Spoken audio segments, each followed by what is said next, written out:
Presten atención a este video. Muestra lo que ocurrió antes de que Samantha Koenig fuera secuestrada. El 1 de febrero de 2012, Samantha Koenig, de 18 años, estaba cerrando el puesto de café en el que trabajaba en Anchorage, Alaska. Ella revisaba constantemente su celular, esperando un mensaje de su novio. Afuera el frío era extremo, y hacía rato que no se veía a nadie en la zona. A las 8:15 de la noche, una cámara de seguridad captó a una silueta oscura cruzando el estacionamiento en dirección a la ventanilla del autoservicio. Luego se ve a Samantha hablando con alguien antes de ir a preparar un café. Al principio todo parecía normal. Ella interactuaba con el hombre como lo haría con cualquier cliente, hasta que Samantha dio un paso atrás, levantando las manos. Se la veía aterrorizada. Pero miren con atención. En los minutos siguientes, ella dejaría una pista capaz de arruinar el plan del hombre. Siguiendo sus órdenes, Samantha apagó las luces del frente y de atrás. Era difícil distinguir lo que ocurría dentro del puesto de café, pero parecía que Samantha retiraba dinero de la caja registradora antes de agacharse y ponerse su abrigo. El hombre luego le pidió que se diera la vuelta y se asomó por la ventanilla para atarle las manos detrás de la espalda. Después, saltó e ingresó al puesto de café. Durante los siguientes minutos, Samantha quedó atrapada, sin saber qué le iba a suceder. Cuando se levantaron para irse, ella tenía algo metido en la boca. A las 8:25 de la noche, Samantha salió del puesto de café con el hombre pegado a ella, cruzaron el estacionamiento y doblaron a la derecha por la calle Fairbanks antes de desaparecer del encuadre. Samantha Koenig, de 18 años, había sido secuestrada y nadie lo sabía. Pero fíjense bien. Dentro del lugar quedó una luz parpadeando. Samantha había dejado su celular allí, algo que más tarde sorprendería a la policía, ya que su novio recibiría un mensaje suyo 3 horas después de su desaparición. Corría el año 2002 en la ciudad de Anchorage, Alaska. Samantha Koenig, de 18 años, vivía feliz junto a su padre James, quien la amaba más que a nada en el mundo. James tenía la custodia de Samantha desde los 2 años y hacía todo lo posible para protegerla. Pero ya en su último año de secundaria, a ella le gustaba salir con amigos. Con tal de verla feliz, James había aceptado que su novio Dwayne viviera con ellos. Samantha y su papá eran muy unidos. Él es una persona muy dulce, con pinta de motociclista. Samantha era su única hija biológica y era el centro de su vida. Samantha quería convertirse en veterinaria. Su padre la ayudaba a prepararse y ella ahorraba dinero para el futuro. Acababa de empezar a trabajar en un lugar llamado Common Grounds y el 1 de febrero le tocó cubrir el turno nocturno sola. Su novio Dwayne debía recogerla después del trabajo. A las 8:30 p.m., Dwayne llegó tarde al puesto de café. Encontró todas las luces apagadas y el lugar vacío. Intentó llamar a Samantha varias veces, pero al final no obtuvo respuesta. Como había llegado tarde, Dwayne pensó que ella simplemente se había ido con alguien más, por lo que decidió volver a casa y esperarla allí. 3 horas más tarde, a las 11:30 p.m., Dwayne finalmente recibió un mensaje de Samantha que lo desconcertó por completo. Este decía: «Sé lo que hiciste. Me voy a quedar unos días con amigos. Necesito tiempo para pensar en un plan. Actúa de forma extraña. Avísale a mi papá». Dwayne estaba sorprendido. No tenía idea de qué podía haber hecho para hacerla enojar. Le mostró el mensaje a James, el papá de Samantha, quien de inmediato pensó: «Esto no suena a Samantha». A las 3 de la mañana, Dwayne seguía despierto en el porche de la casa, esperando que Samantha regresara, cuando de repente vio una silueta oscura hurgando en su camioneta. Dwayne le gritó a la persona y entra corriendo a la casa para buscar a James. Pero cuando ambos salieron, la persona había desaparecido. El 2 de febrero a las 12:39 p.m., el Departamento de Policía de Anchorage recibió esta llamada. 911, ¿cuál es la ubicación de la emergencia? Lo llamo desde Common Grounds Expresso en Old Seward y Tudor. Mi hija trabaja en Common Ground Expresso. Está desaparecida desde anoche. Salió del trabajo y no regresó. ¿Cómo se llama su hija? Samantha Tesla Koenig. Los oficiales ya van en camino. El oficial Kevin M. fue el primero en llegar al lugar. Antes de terminar mi turno recibí una llamada sobre un posible secuestro. La víctima era una barista. Llegué y hablé con el padre de ella y con su novio. A las 8:15 llegué a su trabajo para buscarla, pero ella no estaba allí y me preocupé. Trataba de unir todas las piezas. Por un lado, tenía a un padre y a un novio que decían que una chica no había vuelto a su casa. Por otro, un mensaje de texto extraño, y después a alguien husmeando en su camioneta. Pero no llamaron a la policía. Para mí, eso habría sido lo más lógico. ¿En su camioneta? Sí, señor. ¿En la casa? Sí. ¿Algún motivo por el que no lo reportaron? Supuse que ella había mandado a alguien a buscar algo a su camioneta. Pensé que tal vez ella tenía otro novio en algún lado y que por esa razón no quería regresar a su casa. No estaba seguro de si realmente se trataba de un secuestro, pero teníamos que investigarlo como si lo fuera. Al enfocarse en el puesto de café, el oficial Kevin M. fue a hablar con la barista que había abierto el local esa mañana. Básicamente parecía como si alguien se hubiera ido en medio de su turno. Empecé a notar más cosas. Revisé mi caja registradora para ver el dinero que debía estar allí y ya no estaba. Luego miré las bolsas de depósito y también habían desaparecido. Había varios oficiales en la escena. Examinamos el puesto de café buscando pruebas. Revisé una y otra vez todo el interior de ese puesto de café, tratando de hallar cualquier pista, pero encontré absolutamente nada y tampoco había señales de forcejeo. Pero todo cambió cuando revisaron las grabaciones de seguridad. Los detectives revisaron las grabaciones a partir de las 8 p.m., horario en el que Samantha termina su turno.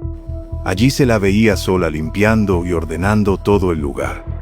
A las 8:15 p.m., un hombre se acercó a pie hasta la ventanilla del autoservicio. Samantha se acercó y comenzó a preparar un café. Varias veces se la ve interactuando con él. En un momento, ella se giró hacia la ventanilla y reaccionó. Samantha retrocedió y levantó las manos. Los detectives estaban convencidos de que el hombre le estaba amenazando.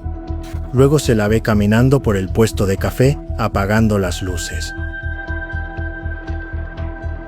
Los oficiales vieron en las grabaciones cómo ella se acercaba a la caja registradora y sacaba el dinero. Luego se puso su abrigo y se agachó para que él pudiera atarle las manos. Los detectives no tenían idea de cómo se veía el hombre ya que estaba completamente fuera del encuadre. Entonces Samantha se apartó de la ventanilla. Él saltó por la ventana y en un solo impulso se metió dentro del café. En ese momento parecía que las cosas se habían calmado. Él permaneció allí bastante tiempo antes de que se marcharan. El hombre metió servilletas en la boca a Samantha y la sacó del puesto de café. Luego, los oficiales vieron cómo ambos se alejaban por el estacionamiento. Al revisar el video una y otra vez, detectaron varios detalles que levantaron sospechas. Justo al lado del interruptor de luz había una alarma. Si estaba en peligro, ¿por qué no activó la alarma? Ella tuvo la oportunidad de presionar el botón de alarma, pero no lo hizo. Luego de analizar el video varias veces más, notamos que en el mostrador aparecía una especie de luz. Esta se encendía y se apagaba repetidas veces. Se trataba del teléfono de Samantha, que sonaba cada vez que Dwayne la llamaba la noche del secuestro. Lo extraño fue que Dwayne recibió un mensaje de texto de ese mismo teléfono a las 11:30 p.m. Los investigadores adelantaron el video hasta que detectaron movimiento a las 11:26 p.m. El hombre regresó al puesto de café y se puede ver que llevaba puesta una linterna en la cabeza. Volvió específicamente a buscar el teléfono de Samantha y se fue. Eso coincidía con el hecho de que los primeros mensajes enviados desde el teléfono de Samantha llegaron a las 11:30 p.m. Luego, el sospechoso envió un mensaje engañoso al novio de Samantha para retrasar lo más posible que alguien llamara a la policía. Este nuevo descubrimiento fue estremecedor. ¿Dónde estaba Samantha mientras el hombre regresaba? ¿Estaba atada en su auto, estaba retenida en algún lugar o algo peor había pasado? Le dijimos a los medios que teníamos un video que mostraba claramente que se trataba de un secuestro. 2 de nosotros vamos. Mientras la investigación policial se intensificaba, James, el padre de Samantha, toma la iniciativa de buscar a su hija. Presten atención. La última vez que mi hija Samantha fue vista, ella llevaba puestas unas botas negras con peluche. Era muy evidente cuánto se preocupaba su padre por Samantha y lo estrecha que era su relación. James estaba devastado por la desaparición de su hija y no tenía idea de dónde estaba o qué le había pasado. No sé si mi hija está siendo alimentada, si la están cuidando, si sigue viva y si está pudiendo dormir. Por favor, ayúdenme a encontrar a mi hija. Toda la ciudad de Anchorage estaba en alerta máxima. Que algo así ocurra de manera tan inesperada resulta aterrador. No puedo creer que esto haya pasado aquí en Anchorage. El departamento de Anchorage recurrió al FBI en busca de ayuda, pero tenían muy poco con qué trabajar. Las primeras 48 horas son cruciales para intentar generar la mayor cantidad de pistas posibles. 4 de febrero, Samantha lleva desaparecida 3 días. James Koenig había comenzado a reunir dinero para un fondo de recompensa, y las donaciones no dejaban de llegar. Hay una recompensa de $41,000 por su regreso con vida. La investigación se extendió, y el FBI recuperó imágenes de las cámaras del estacionamiento de Home Depot, justo enfrente del puesto de café. Se podía ver a una pareja caminando por el estacionamiento cerca de un restaurante y subiendo a un vehículo. Luego, los investigadores revisaron grabaciones de cámaras de seguridad de calles cercanas. Aunque la calidad de las imágenes no permitía ver la matrícula, lograron identificar el auto. Sabíamos que el auto del sospechoso era una camioneta Chevrolet blanca. El problema era que solo en la ciudad de Anchorage había alrededor de 700 camionetas Chevrolet blancas como esa. Los días transcurrieron, y pese a que los investigadores seguían cada pista, no estaban más cerca de encontrar a Samantha. Los días pronto se convirtieron en semanas. James no quiso quedarse de brazos cruzados mientras su hija seguía desaparecida, así que recurrió a las redes sociales para difundir el caso. En este momento estamos recibiendo 2 o 3 pistas al día. La verdad es que si son útiles o no, realmente no lo sé. Tampoco sé qué línea de investigación está siguiendo la policía. Por supuesto, había troleos como en cualquier red social. Había gente que tenía su propia opinión de que ella, en realidad, no estaba desaparecida. La gente puede ser muy cruel. Tengo que mantener la esperanza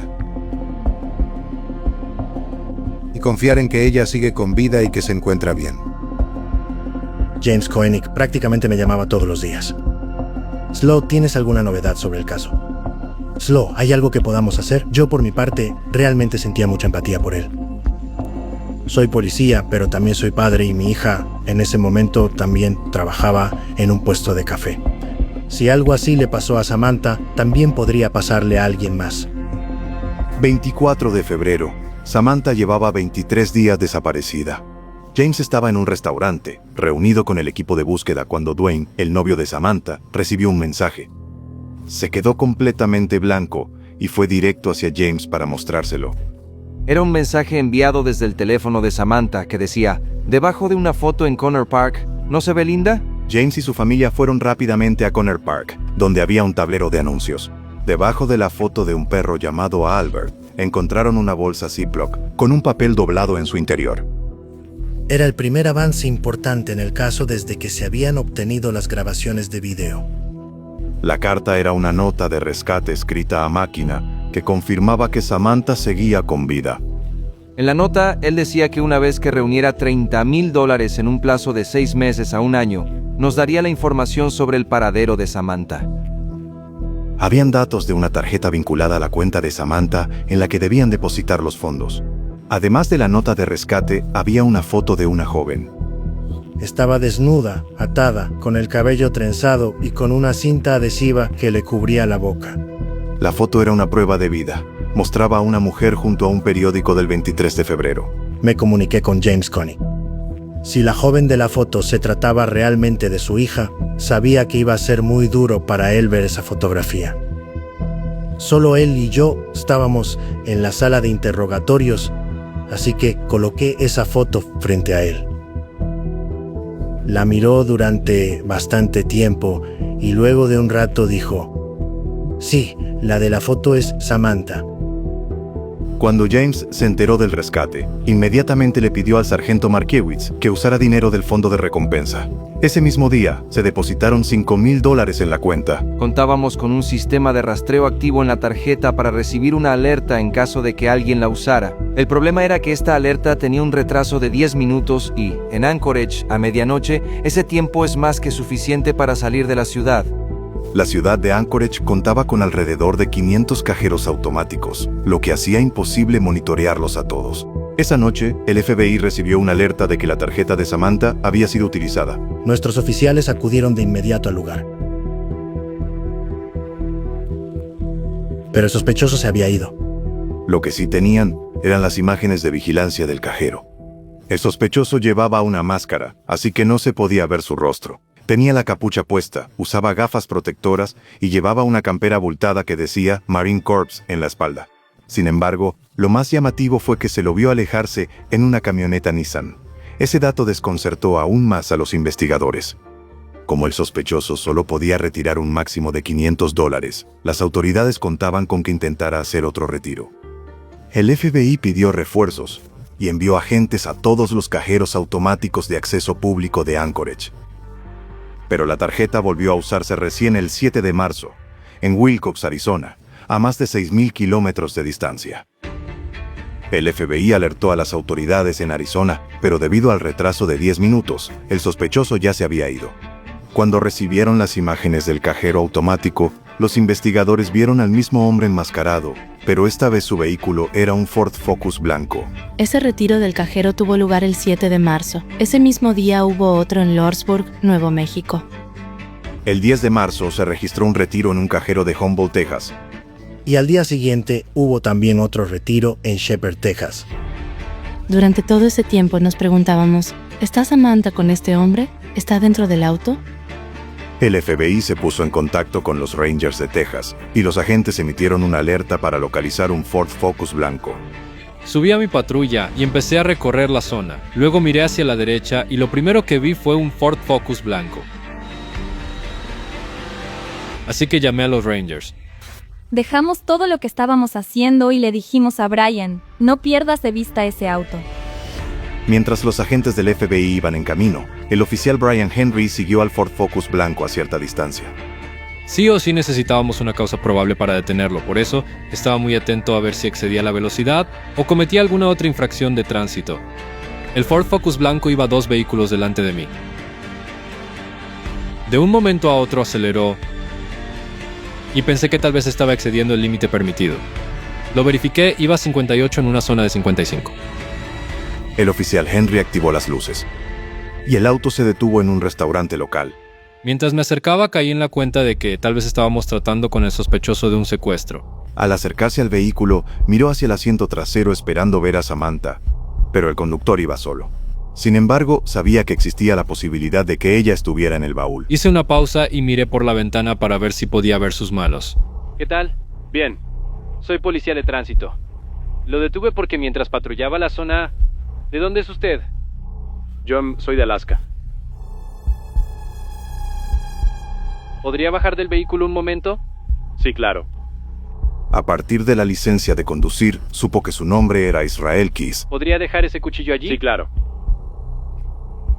Los Rangers de Texas y los agentes del FBI llegaron rápidamente al lugar para tomar el control de la situación. Hola. Steve Rayburn de los Rangers de Texas. Sí. ¿Cómo le va? Deb Ganaway del FBI. Hola. ¿Podemos hablar con usted un momento? Sí, claro. La verdad es que no sé qué está pasando. Ni siquiera me dijeron por qué me detuvieron. ¿Puedo ver su billetera? Ya les di mi identificación. No van a registrar mis cosas. Mire, no me han dado ninguna información sobre mi detención. He sido muy abierto con ustedes, les he dicho todo. No voy a permitir que registren nada mío hasta que sepa qué es lo que está pasando y por qué sigo aquí parado. Los agentes se estaban quedando sin opciones. Si Samantha estaba en el baúl del auto, necesitaban abrirlo rápido. Según la ley del estado de Texas, no necesito una orden para registrar el auto. Párese allí. ¿Cómo funciona eso si no sé? Escuche bien, no voy a discutir con usted. Está bien. ¿De acuerdo? Voy a tomar las medidas que crea necesarias. Al abrir el baúl del auto, Samantha Koenig no estaba allí. Sin embargo, hallaron pruebas que vinculaban a Israel Keys con el secuestro. Oigan, miren esto. Había una sudadera gris, una máscara, guantes y unas gafas. El mismo disfraz que se veía en los videos del cajero automático. En los bolsillos encontraron el teléfono y la tarjeta de débito de Samantha. Tenemos al sujeto. Señor está arrestado. En Alaska, los investigadores identificaron a Israel Keys y realizaron un allanamiento en su casa. Inmediatamente, envía a nuestros oficiales a la residencia de Keys. Quería comprobar si Samantha se encontraba retenida allí. Cuando llegaron a la casa, lo primero que notaron fue una camioneta Chevrolet blanca y una camioneta Nissan Xterra plateada. Los oficiales de la Unidad de Asignación Especial entraron a la casa. La registramos por completo, pero Samantha no se encontraba allí. Tras revisar cada rincón del lugar, no dieron con ninguna pista de que Samantha hubiese estado allí. Había un cobertizo ahí al lado de la casa. Todo el cobertizo fue puesto en una plataforma y llevado al edificio del FBI en Anchorage. Cuando el FBI profundizó en la vida de Israel Keys, descubrió que tenía una novia y una hija de 10 años. Era dueño de una empresa de construcción y nunca había tenido problemas con la ley. Nada hacía pensar que pudiera cometer algo así. Los alguaciles federales notificaron hoy a la corte que Israel Keys permanece bajo custodia en el distrito de Alaska. El FBI esperaba lograr que Israel Keys hablara. Solo él sabía dónde estaba Samantha. Pero cuando fue extraditado de regreso a Alaska, Keys supo por su abogado que habían confiscado las computadoras de su casa. Entonces, hizo algo inesperado. Según mi reloj, son las 15:48. Hoy es 30 de marzo. ¿Entiende sus derechos? Sí. ¿Acepta cederlos y hablar con nosotros? Sí. Él pensó que, al tener su computadora, podríamos encontrar algún tipo de evidencia. Creo que todo el mundo quiere saber dónde se encuentra Samantha. ¿Le parece bien empezar por ahí o prefiere comenzar con otra cosa? Sí, claro. ¿Podría darme un mapa de la zona de Palmer? Sí, aquí tiene. Keys los dirigió a una zona al norte de Anchorage, hacia el Valle Matanuska. En ese lago, ¿sabe a cuánta distancia de la orilla está? Justo allí. Y señaló un punto en el lago. ¿Y qué deberíamos buscar específicamente? Un agujero de pesca en el hielo. ¿Ese agujero lo hizo usted o ya estaba allí? No, yo lo hice. Seguramente lo van a ver. Se darán cuenta dónde hice el agujero. Israel Keys dijo que allí es donde encontraríamos a Samantha Koenig. ¿Entonces la mataste? Sí. Ahí supimos que Samantha Koenig estaba muerta. Entendimos que ya no había esperanza. A primera hora, un equipo de buzos forenses descubrió en el lago Matanuska lo que los investigadores creen que es el cuerpo de Samantha Koenig. Mucha gente que conozco está desconsolada. Todos mantuvimos la esperanza hasta el último momento. Simplemente no lo podíamos creer. Acompañamos a la familia en el dolor. Esto es realmente devastador. El padre de Samantha, James, estaba en casa rodeado de familiares y amigos cuando recibió la noticia. La habitación quedó en silencio. El peor temor de James se había hecho realidad. Me gustaría darles la bienvenida hoy a la celebración en memoria de Samantha Koenig. James quedó destrozado al comprender que Samantha ya no regresaría. James nunca tendrá nietos y jamás volverá a abrazar a su hija. Todo por culpa de este monstruo. ¿Cuándo viste a Samantha Koenig por primera vez? Esa era la primera vez. Jamás la había visto. Entonces, ¿por qué fuiste al Café Common Grounds esa noche y a esa hora? Porque abrían hasta tarde. Durante el interrogatorio, Keys dio detalles de lo que le pasó a Samantha. Llevaba conmigo un escáner policial y lo tenía en el oído. Le advirtió que no activara la alarma, porque sabría si la policía era notificada y la mataría. Le dije que íbamos a dar un pequeño paseo. Estábamos a unos 30 metros del puesto de café, quizás 60. Y luego ella intentó escapar. Yo la tiré al suelo. Después de eso ella entendió que iba en serio y no me dio más problemas. Intentaba hablarme y tuve que decirle varias veces que se callara. Ella estaba tratando de hacerse la amiga y esas cosas. Ella estaba haciendo lo que debía hacer. Trataba de generar una conexión con él y hacía todo lo necesario para tratar de salir de esa situación. Mientras conduce por Anchorage, Keys le pidió a Samantha su teléfono. Cuando ella le dijo que había quedado en el trabajo, él decidió regresar por él.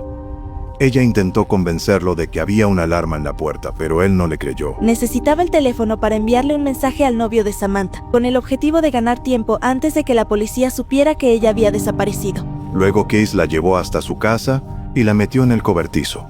En ese momento su novia estaba en la casa, despierta. Su hija también estaba allí, pero dormía. Keys no dudó en mantener a Samantha cautiva a solo unos metros de donde dormía su hija de 10 años. Después de atarla a la pared y poner música a todo volumen, Le pidió a Samantha su tarjeta. Ella le dijo que la había dejado en la camioneta de su novio. Entonces dejó a Samantha y regresó a la casa de ella. Una vez allí, buscó la camioneta de Dwayne, entró y finalmente encontró la tarjeta. Era alrededor de las 3:30 de la madrugada. Israel regresó a la casa, listo para llevar a cabo todo su plan. Esa misma noche, Israel Keys violó a Samantha y luego la mató.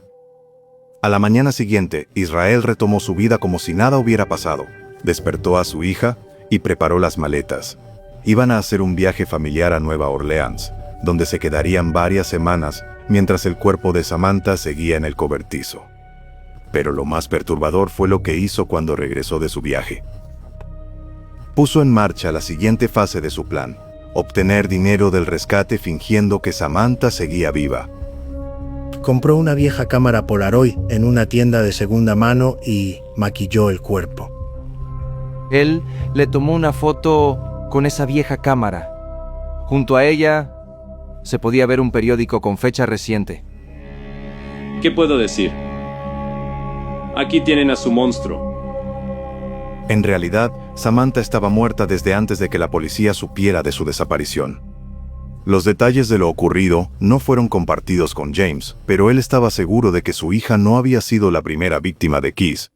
Así que creó una página en Facebook para armar una línea de tiempo con los movimientos de Keys entre 2004 y 2012, y la llamó ¿Alguna vez conociste a Israel Keys, posible asesino serial? Lo único que James quería era ayudar a otras familias que tal vez también habían perdido a alguien. Pero cuando empezaron a llegar pistas, el FBI recibió una avalancha de informes sobre personas desaparecidas en todo el país y decidió preguntarle directamente a Israel Keys. ¿Es usted responsable de la muerte de alguien más? Tengo muchas más historias que contar si les interesa. Keys dijo que estaba dispuesto a hablar, pero únicamente en sus propios términos. Sabía que tenía ventaja. Hay ciertos aspectos de las cosas que he hecho que preferiría que nunca se hicieran públicos. Israel Keys no quería que esta información se hiciera pública, ya que no quería que su hija se enterara. Aún así, se veía que disfrutaba de la atención. Tengo la sensación de que le agrada estar sentado contando estas historias espantosas de manera despreocupada, sabiendo que probablemente todo esto que cuenta provoca cierto impacto en los investigadores. Finalmente se confirmó que James Koenig estaba en lo cierto. Israel Keys era un asesino serial y llevaba años cometiendo estos crímenes. Explicó cómo planificaba los asesinatos y cómo evitaba ser descubierto. Él enterraba estos kits de asesinato en distintos lugares y luego regresaba allí para cometer el siguiente crimen. En su interior había cuerdas, guantes, cinta adhesiva y precintos. En algunos incluso había un arma. Aunque Keys hablaba, los investigadores no lograban obtener los nombres de las demás víctimas.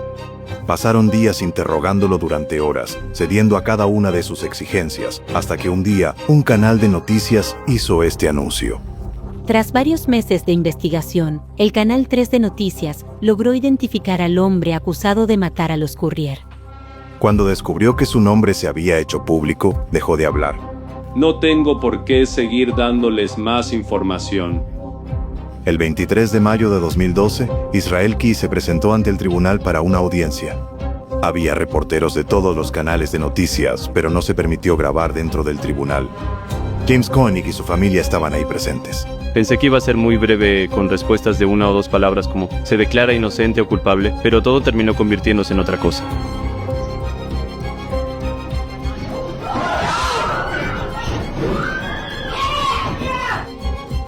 Keys saltó de su asiento por encima de las barandillas que lo separaban del público. Un alguacil logró sujetarlo en el último momento y lo arrojó al suelo, mientras otro le disparaba con una pistola Taser.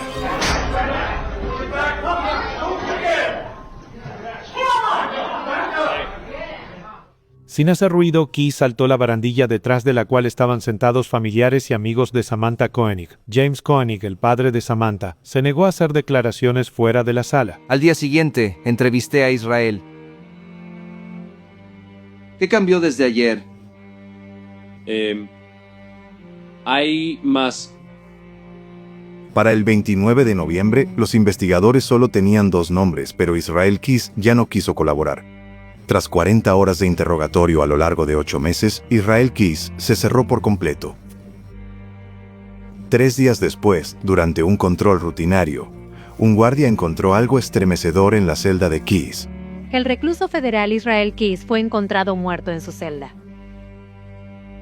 Mucha gente se alegró de que estuviera muerto. De verdad, creen que él realmente se lo merecía. Pero se llevó consigo mucha información. Los investigadores descubrieron que Keys mató a 11 personas, pero hasta el día de hoy solo tienen 3 nombres: Bill Currier, Lorraine Currier y Samantha Koenig.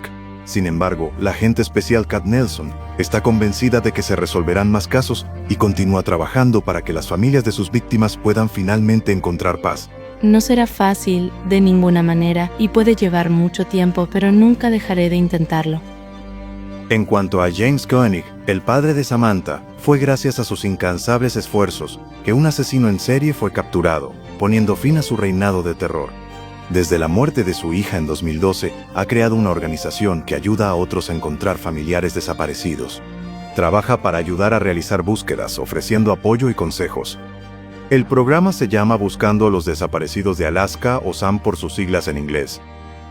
Familiares y amigos también están trabajando para aprobar una ley que busca mejorar la seguridad en los lugares de trabajo en todo Alaska, para que lo que le pasó a Samantha nunca vuelva a ocurrir, llamando la Ley de Seguridad Samantha Koenig.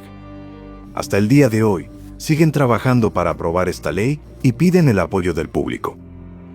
Aunque James ha perdido a su única hija, ella siempre estará en su corazón y a través de su trabajo, se asegura de que la memoria de Samantha perdure.